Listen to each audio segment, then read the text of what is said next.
Hey guys, I'm Israel Gomez, and I'm a pastor here at Calvary Baptist Church in Whittier. And the other day I was playing, or rather, exposing some people to disc golf down here, which is a lot of fun. David Shade and Dustin and Maddie were down here, and hopefully when they go back home, especially Dustin Maddie, they'll teach you a little bit about disc golf, and you'll have a good time, and it's free and it's great. So good fun, super cheap. Well, anyway, I hung out with Shade, and I heard that he's no longer a youth pastor there with you guys. And anytime you hear that a youth pastor's left for whatever reason, no matter what, no longer there at a church, there's always a little drama. There's always students that are upset and parents that'll be upset and all that stuff. And I just knowing Dave, I just want to encourage you guys with something I was encouraging him with the best I could. I love Dave. Our friendship started, I guess, a few years ago.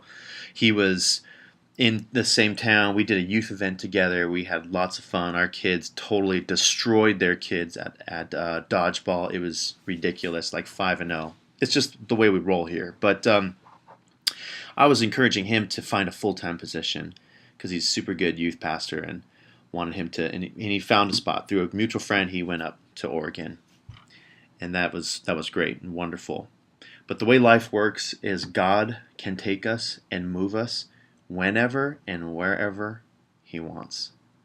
So no matter what has happened, or no matter how you may feel about the feeling of loss with your youth pastor not being there, I hope that maybe you'll remember that God is sovereign and He decides these things in our lives.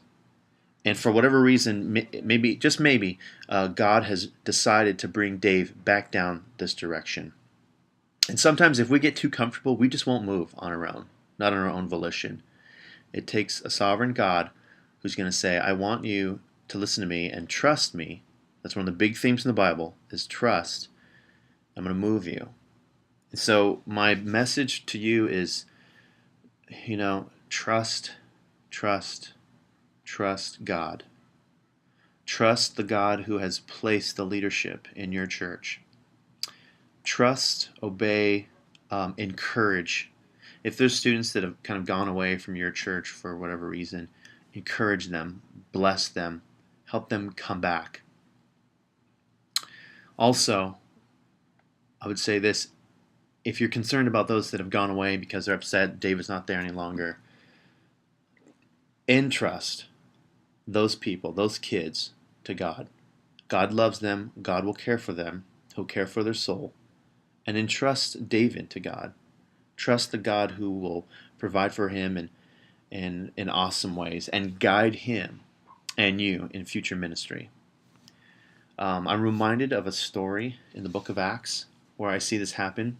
Paul is arrested. He doesn't want to be arrested. No one likes to be arrested for the sake of the gospel. And he's in a ship and he's going off to Rome. And the ship crashes by God's sovereign plan. And they land in Malta. Malta is a place where these people have not heard the gospel.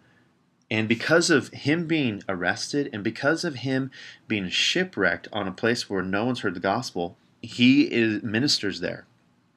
He ministers to the people that have got captive before they ship off, and he ministers to the people there, the villages, or the people of Malta. And I don't know what God has in store for David or your youth group, but I trust that God has good plans for people to hear the gospel and trust in Him. So trust Him, trust Him, trust Him.